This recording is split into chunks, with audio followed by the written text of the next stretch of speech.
Right, ready? Yeah. Hi, I'm Sue. I'm going to tell you the story about our fire pit. This is Rue, my dog. Yeah. We bought the fire pit to bring along here so we could burn all the rubbish wood and then put it on the plants. And we were just about to pass it over the fence to bring it here. And we found what we thought was a mouse in the bottom of it, like a tiny little mouse, like this big. And then when Scott had a look, it was a bat. Yeah. Wow. So wow. he took it back inside, and he got the bat out, and he put it on like a saucer with some water, and he put a cup, like he took the front of a fan off, put it over the top of it with a tea towel over it, so that it could get some water, and then it could recover. And he was trying to find who could help. And he found that there was like a bat rescue, yeah? So he contacted them, and a guy came out from Yeovil who was really into bats, yeah? And he immediately looked at it, and he said it was a full-grown adult pipistrelle bat, yeah? Yeah. And it had obviously been there for a while, because we had it in our front garden. And then we had it there for about a week, and then we bought it here, and we had it in the office for about 2 days, and then it was going into the allotment, and he said what's happened is it is really well fed. Yeah. It got dehydrated. So in between Scott ringing the bat people and them arriving, he goes back into the office to find there's no bat. Ooh. And he starts searching for it. Yeah. And he's like, did I imagine the bat? And what? And then he went, he thought, oh, I'm starting to panic about it. So he goes to the loo, and he has a bit of a moment where he just thinks quietly to himself. And then he has another look, and he finds it's up on the wall, and it's actually had a drink, and then it's tried to leave. Yeah. So he gets a box, a small box, and he captures the bat, and he puts it back in because it's still quite tired. Yeah. Yeah. And then the Batman comes. Batman. And he explains that he's going to take it away. He's going to look after it for a couple of days. He's going to make it drink loads of water because it got dehydrated, and he's going to feed it. And then he's going to ring us. So then he rings, and he says, I've been feeding it mealworms, live mealworms. I made it drink lots of water. It was really dehydrated. He said, I don't think it came from Glastonbury. He said, I think it came from a roost where you had the pit. Yeah. So he said, what I can do is I can arrange to come back, and I can get you to, we're going to release it. Yeah? Yeah. So he turns up about 9:30, 10 o'clock, and they're in the front garden, and they let this bat go. And I wasn't there, but Scott was saying he had on his phone, or he had this thing, he could hear the bat making its radar noises. Yes, you know? Yeah. And he said the bat flew round, and then another bat joined it, and he showed him on the meter that they were talking to each other. Wow. Yeah. Wow, fantastic. So obviously this other bat had gone, where have you been? Yeah. And he said that they sort of orientated themselves. They were chattering away, and then they both flew off together. Wow. So, because they belong to a colony. Yeah. You know. Yeah. So there was a bat rescue. Yes. And it's all a happy story. But it was lovely. Yeah. But it was tiny. Absolutely tiny. And whilst you've been filming, there's been a little wren just on the wood pile. I don't know if she's going to come out again. But she was like brazenly, like just over there. Yeah. The wildlife here is amazing. Oh, it's fantastic. Like, I remember the blackbird you showed me the other day. Like, you know. So that's my story. That's your story. Cool. Thank you very much. Thank you. Yeah. Yeah. So for me, I'm not a real techie person, but there's this thing called Google Lens that I use to identify plants and trees. Yeah. Yeah. And it's really great for me, but it will do anything. So you take a picture of whatever you're looking at, and then it brings up the most popular searches. Yeah. Yeah. And then you have to decide which one looks. I don't know if you can see it. And on there. Yeah. So that was my picture. Yeah. Yeah. Yeah. And then it brings up lots of different ones, and I can choose which one. So it says common poppy, and it also says opium poppy. Ooh. Yeah. So I'm going to click on this. Yeah. Yeah. And I should have bought my glasses. So then it can tell me the information I need. Yeah. Some of them, there's sites where they're saying we sell it here, but some of them are actually information sites. Yeah. And I found it actually easier than some of the plant ID sites. Yeah. Yeah. So this is commonly known as the opium poppy or broadseed poppy. What was the second name there? It is a broadseed poppy. It means when this shakes, when this is dried out and it shakes, it shakes the seeds everywhere. Yeah. Okay, so you can get opium and poppy seeds. Yeah. Yeah. It's an ornamental plant. They're gorgeous. They're absolutely gorgeous because you get a riot of red. And some of the poppies are like dishes. Yeah. Huge. Yeah. Yeah. Grown in gardens, and these are ornamental as well. People like these for their shape. Yeah. Yeah. And you can dry them, and you can have them in like your house as for decoration. Yeah. Okay. Where does it come from? These are all the things it will then go on to tell me. Yeah.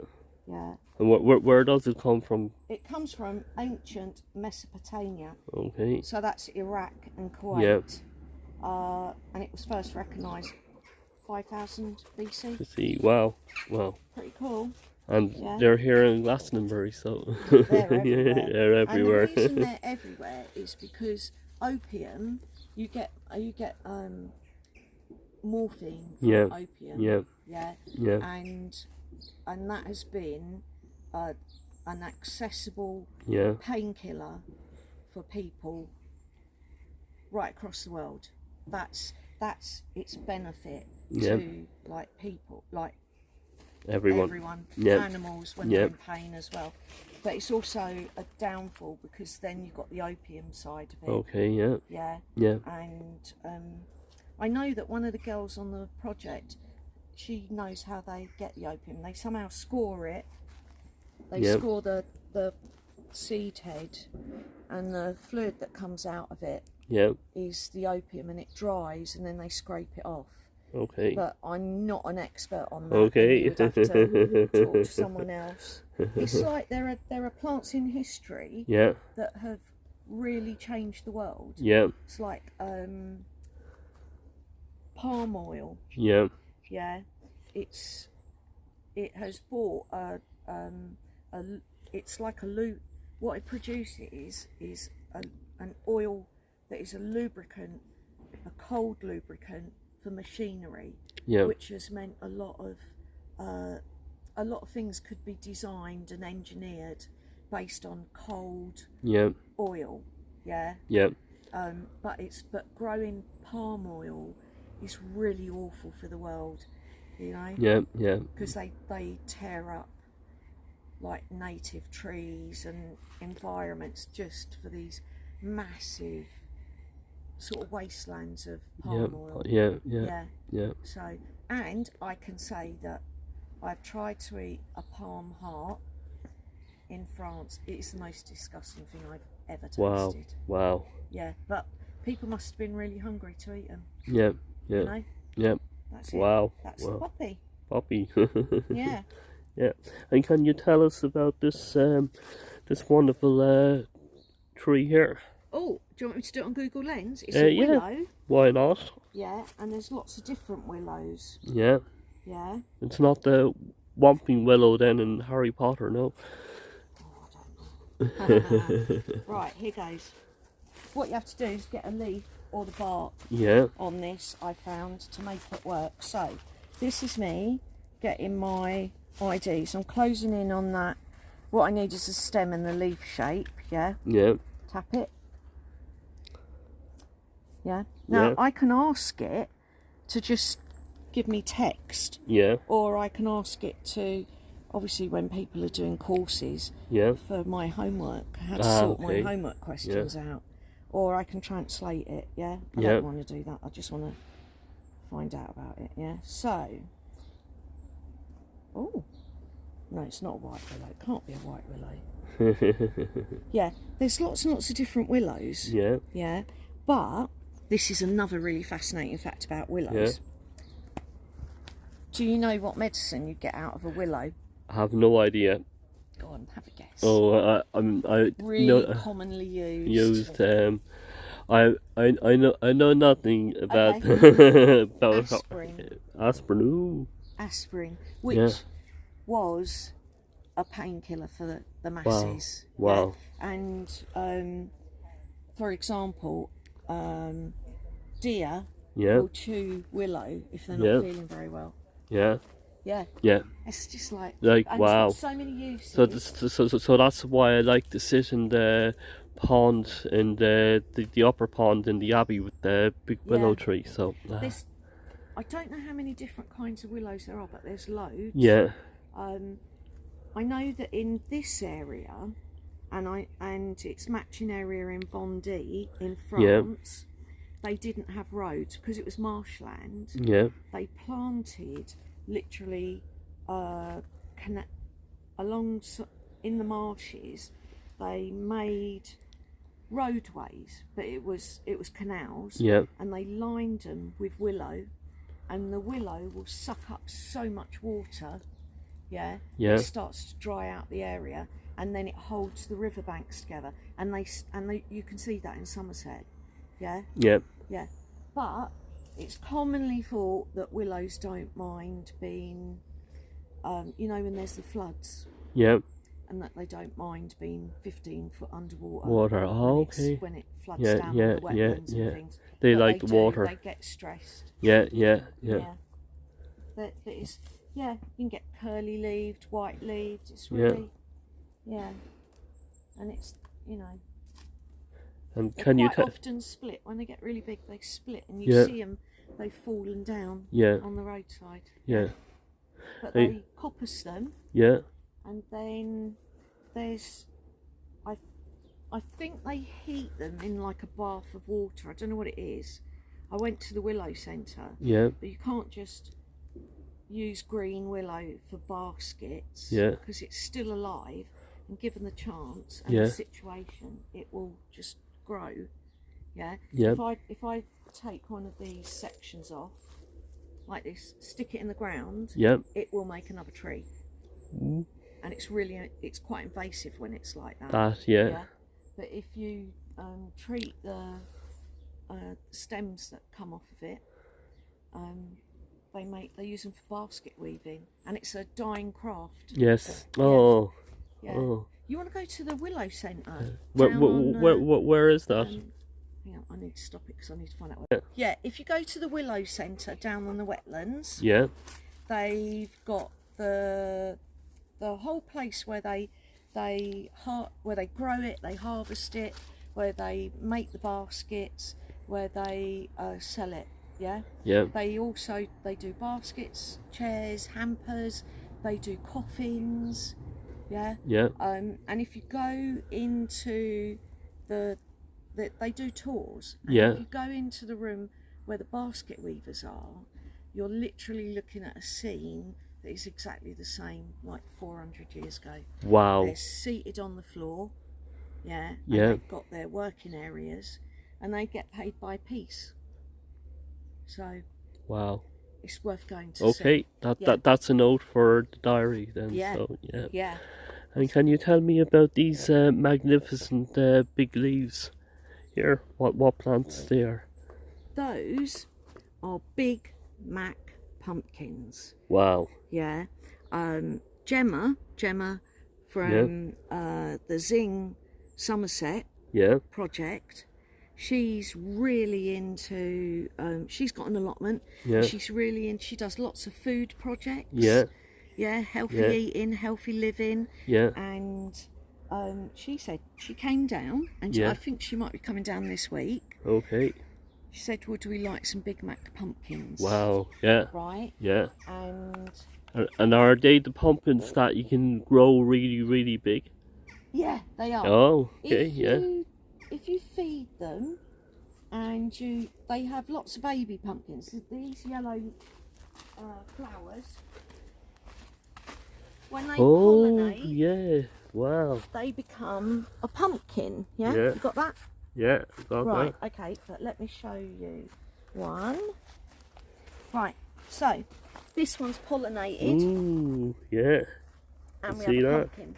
But for pumpkins, these ones, you need a male plant and a female plant. Plants, yeah. And if you get all male plants, you're not going to get anything. Okay.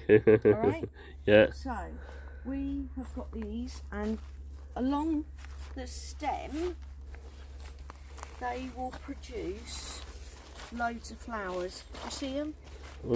Yeah, I see them. These, I see these them. are going to be exactly the same as that flower there. Oh, I might need to come around this side. So we've got a flower here. Yeah. That's the first one. Yeah. We've got another one there. Yeah. Another one there. So every 6 inches you get another flower. Yeah. Now, if you're gonna try and do a competition pumpkin, Yeah. what you do is you let it start its pumpkins. Yeah. Yeah. And you start feeding it Yeah. like we have been with Yeah. our nettle tea. Okay, yeah. And then you would take off loads of these Yeah. seeds, and you would be left with like 1 or 2. Yeah. Yeah. And then what you're supposed to do is put straw under it, or like a pallet, Yep.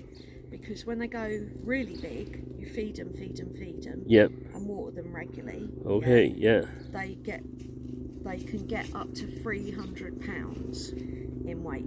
Ours won't ever get that big. Okay. Yeah. We've got them because, one, they're fun. Yeah. And Yeah. people are learning how to grow pumpkins. 2, we're going to have a load of pumpkins in autumn, so everybody will be able to go home with a load of squash pumpkins, or yeah. a pumpkin, Yep. or some pumpkin to eat. Yeah. And then if we've got extra pumpkin, we're gonna take it to the harvest show. Yeah. They can cook it up. Okay. We're gonna take it to the food banks. Yep. Yeah, we'll advertise it and say people can come and collect it. Oh, cool. Yeah. Yeah. We're gonna put some in the community food Yep. fridge. Yep. Yeah, the locker there. Yes. So it's I about sharing remember seeing pumpkins there last year. So, but now I know where they come from. So. Yeah. Yep. So we're hoping for that. Yeah. But the problem is, we've got the wildlife here, Yeah. and we've got badgers, Yes. and badgers love pumpkins. Yeah. Right? So, got to cross our fingers. There's some Yeah. things we can do to try and stop the badgers. Yeah. But basically, it's going to be a hard job, because if yeah. they're really hungry, Yeah. and they only live over there. There. Yeah. Yeah. Off over there. They Yeah. live like at the end of the allotment. Yeah. And they're already coming in. Yeah. They might eat the lot. Oh no. Oh. Yeah, they've had our carrots. Oh no. Yeah, Oh they no. like really sweet things. Yeah. So, what we might have to do, and this sounds really horrible, we're going to have to collect like pee, and we're going to have to put it in a bottle and spray it Yeah. around Oh yes, yes, and they don't like that. And get that fence fixed. Fixed, yeah. There's an electric fence over there, but it doesn't always stop them. They go under it. Yeah. You know, you can't stop a badger. A badger's like an Yeah. ancient Like a Terminator. Yeah. Yeah. I didn't know that. I went to some training. The Abbey were really nice, and they got us 2 free places to learn about badgers. Okay. On the badger course. Yeah. And I didn't realise, but badgers got a scent gland. Yeah. And wherever they walk, they leave this musk trail. Yeah. Ah, okay. So if a badger has a path across a field to a food source, or to where it lives, it will leave a trail. Yeah. And then you can plough up that field, but that musk scent is so strong. Yeah. From years and years of badgers. Wow. Wow. They still find their way. Wow. Yeah. And I also found out that badgers have a number of sets. Yeah. And they have like a main set, and then they like have holiday homes. Go, "Oh, we're off to here, we'll go here." And they also go visit their friends, their local friends. Very yeah. And that's all about them understanding that they've got to actually mix up that genetic pool. Yeah. Yeah. But they have a scent, which is their family scent. Yes. Yeah. Yeah. Which is cool. Cool. Yeah. Yeah. But it's really stinky. And if you get the chance to come to this allotment, if you just bend over and sniff, you only have to be a foot from the ground near the rhubarb, and you can smell them. Oh, yeah. And it's just like, it's a smell that sticks in your nose. Yeah. Yeah.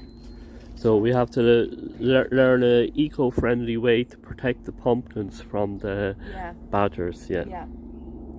Yeah. And actually, apparently they don't eat everything, but then again, that's if a you get a new restaurant in town, and they've got something really nice that you like, you're going to eat there every week for a couple of weeks, aren't you? And then you make yourself sick of it. But yeah, I'm really, and what we did is we did some companion planting. Yeah. We did what was called Three Sisters. Yeah. Which is you put pumpkins with maize. Okay. Corn. Yeah. So in here, we've also got squashes. Yes. Because some people won't want a pumpkin. It's too much. They're by themselves. Yeah. So I'll put some 1 pot squashes in. Okay. Yeah. Yeah. So they fit in your hand, and you cut the top off, and then you put it in the oven on a roasting tray, and you roast it. Yeah. Yeah. And then you can like put cheese on it, or and then you can actually sit it, and you can use it as a pot. That's why it's called a 1 pot. Yeah. And then it's a meal in a sort of shell. Yeah. Yeah. So I've got lots of different ones, but I don't know. Yeah. It's like an experiment. It is, yes. Yeah, I'm hoping they don't get too covered up. I've got a courgette here. Lovely. Yeah, this is the corn. Yeah. It's going to go about 6 foot high. Wow. Yeah. Yeah. You have to plant it in a block. Yeah. Because it's wind pollinated. Yeah. And if you plant them by themselves, they won't get pollinated. But if they're in a block, there's more of a chance of them being pollinated. Yeah. So, but the badgers like them, and what they do is they walk backwards, they knock them down. Yeah. And then they eat them. But this is a courgette. Excuse me. Here's a courgette.